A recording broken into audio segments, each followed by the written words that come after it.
You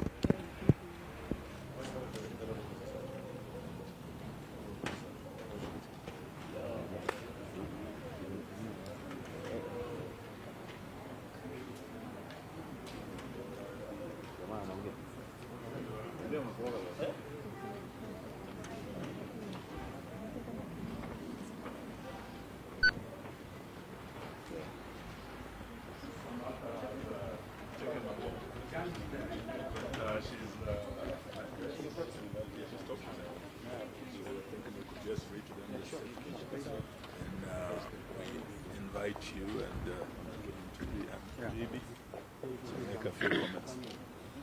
Yes. JB's coming in. Yes. So you let us know when you're ready.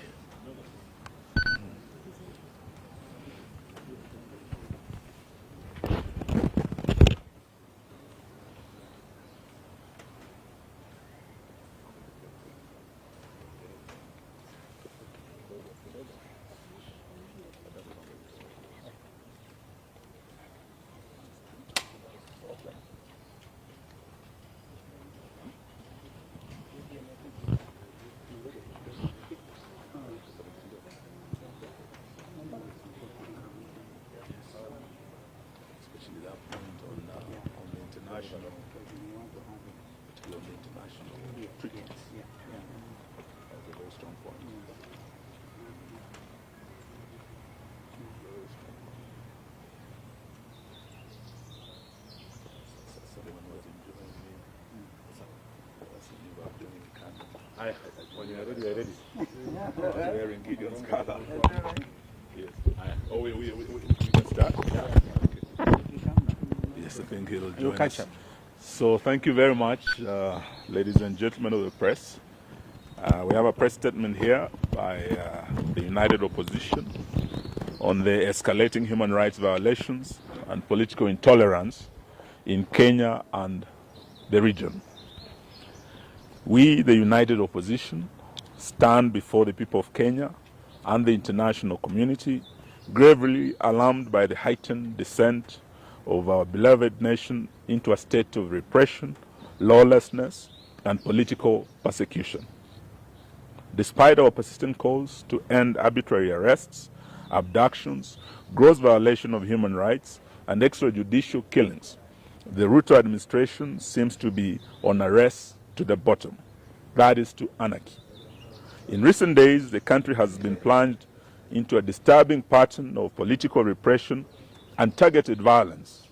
Most shocking was the brazen abduction of the Honorable Member of Parliament for Juja constituency, the Honorable George Koimburi, whom we have visited this morning, and who was forcefully taken by unidentified assailants on a Sunday.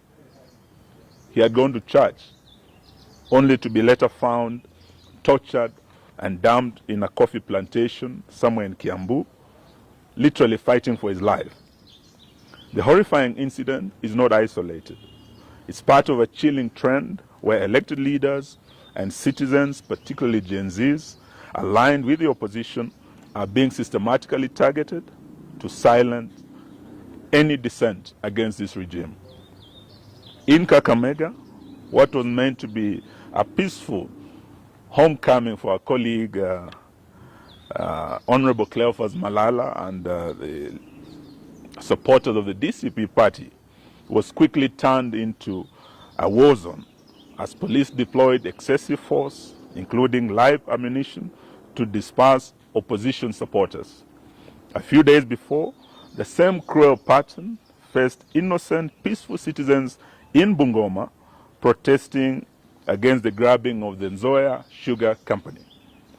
This use of disproportionate force on unarmed civilians is not only unlawful, but represents a dangerous erosion of the right to assemble as enshrined in Article 37 of the Constitution of Kenya.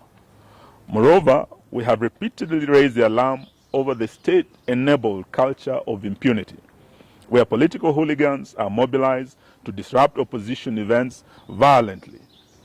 These criminal gangs operate openly, often shielded or even escorted by state security forces. From Busia to Kisumu, Nairobi to Nyeri, opposition meetings have been ambushed, tents destroyed, sound systems and cars vandalized, and citizens assaulted. While the police stand by, or worse, collaborate in this chaos, this is no doubt a state-sponsored political terrorism.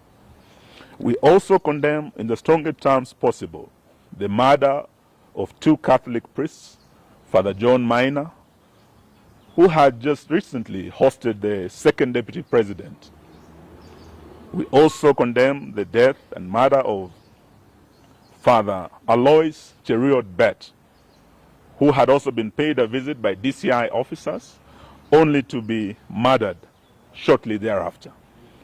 We are in solidarity with the Catholic Church in demand for justice and holding to account those responsible for these heinous crimes.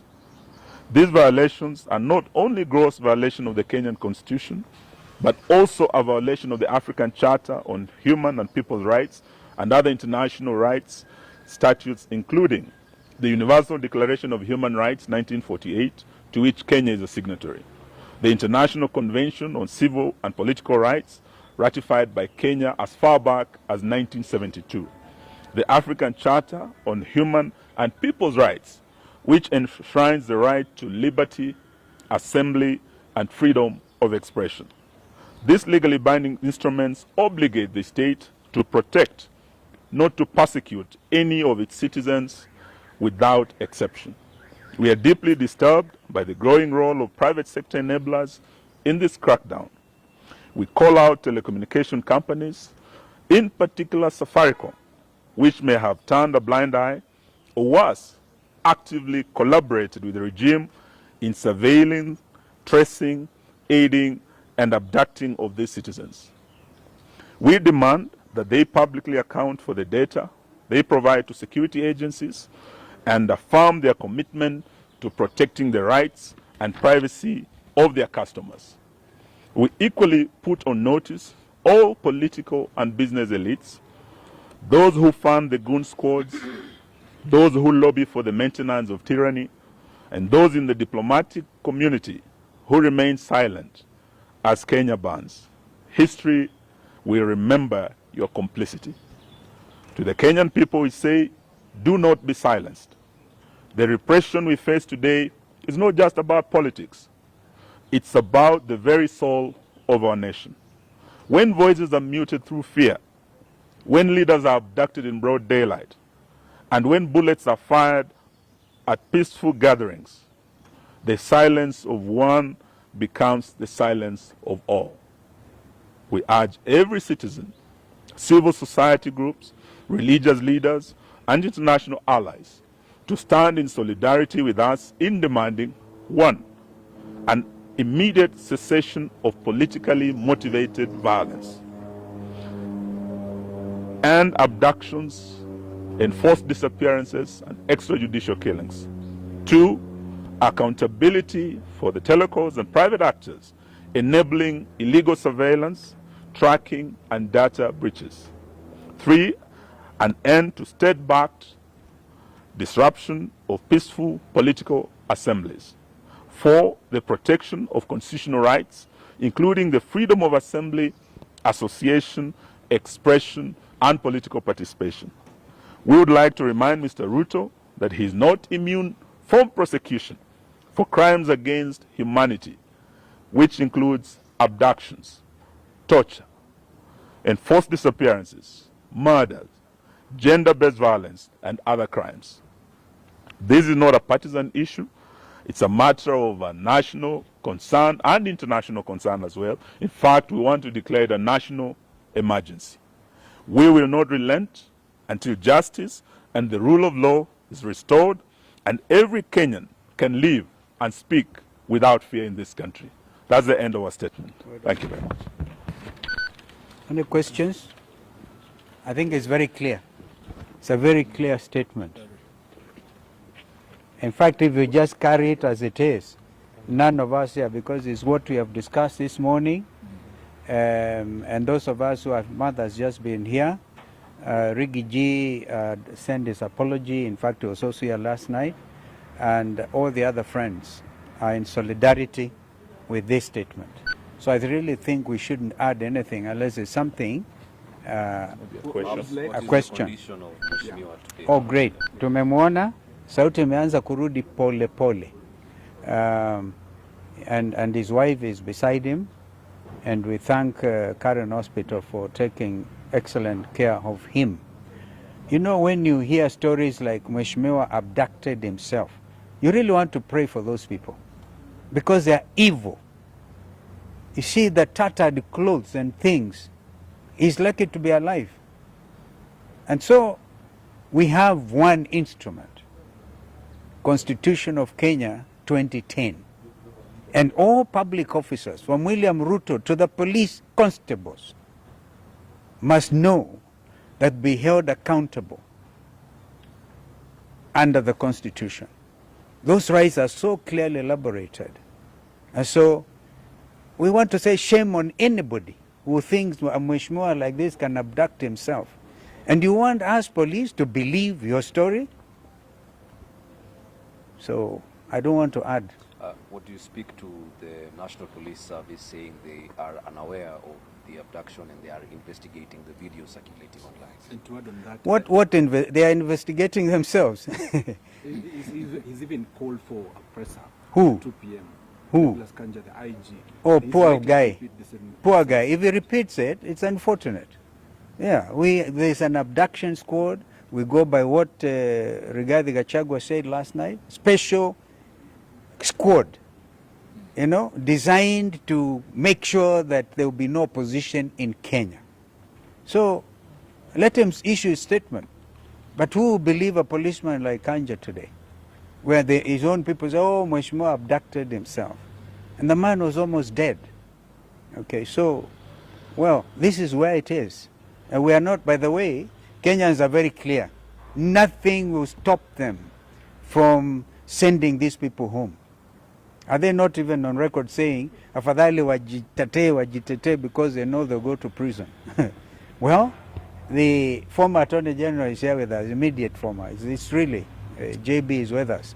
And these things, we're investigating, we tooth comb with ICJ. Remember, you are dealing with very senior, some of us, very senior members of the profession and members of the International Law Society of Kenya, East African Law Society. And we repeat that when we went for integration of the region, we really were for the rights of establishment. So Mother Karua can practice in Uganda. I can open an office in Dar es Salaam, in Kigali, in Bujumbura. This is the spirit of cooperation. And therefore, we are all subject to the same values and standards. So we are going to make sure that this region is called to order when it comes to human rights, which are universal under those statutes that have been elaborated. How do you speak to comments made by the Tanzanian MPs yesterday about... We don't want to comment about Tanzanian MPs. I think let's stick to the Yeah. Kenyan situation. Yeah. About abductions. Yeah. Our own president, just a few days ago, told the Finnish president there will be no more abductions. Yeah. We have come here because of the latest abductee, an honorable member of parliament. And we have here the former Attorney General whose own son was abducted. Probably should say a word about abductions that he has called for an end to. JB, please. Thank you, my colleagues. I've always called for an end to abductions, and we thought when President Ruto, in answer to a question from a foreign journalist, saying that they have all come to an end, and all those that have been abducted and safely been returned to their homes and reunited with their families. Only, unfortunately, to see this latest one of Honorable Koimburi. And just to answer a simple question, on Friday last week, the police who are looking for Honorable Koimburi did not get him. He managed to escape. The police continued to look for him. They arrested his driver. His vehicle is still at the Bodaiga police station. That was Friday. And then on Sunday, he said Troke has to know the people that were hunting for Koimburi on Friday are the same ones who are looking for him on Sunday. It's a simple thing. So IG Kaja, please do, you can tell that story to the bands, not to Kenyans. It doesn't make sense. Abductions and all forms of extrajudicial processes must come to an end in this country. Thank you. Thank you, ma'am. Being a former speaker of the National Assembly, what is the silence? We are not getting anything from Parliament, the current speaker. Current Parliament. It was. I'm told they are resuming their sitting today. That is the National Assembly. So let me not say beyond that, but Kenyans are watching very carefully what Parliament is doing. And just to ask you a question, when the Attorney General has spoken, are you still keen on listening to Kanja? It's a waste of time. The speaker is Yeah, I just wanted, yeah. Yeah, we want to hear what they're going to say. They are resuming today. So Let's hear what they're going to say. Naturally, we will expect that the National Assembly sitting this afternoon. We'll move a motion of adjournment. Yes, we'll move a motion of adjournment to discuss, because it's a serious case of insecurity. It's just the other day that another member was shot and killed. Now again, yesterday or Sunday, another one is kidnapped, abducted, left for the dead. Surely, we expect no less than the House adjourning to discuss the matter of rising insecurity. Some of them, by the way, are here. The Honorable Mule, and who else is there? Mawathe is here. Understanding order number 20, move a motion of adjournment to discuss an urgent matter of national importance. So we expect that. And I think all members now, we give you instructions to do so. And let us see how many others, remainder of what was state captured, hear what they're going to say. They're going to defend this gangsterism by the state. Asanteni. Thank you.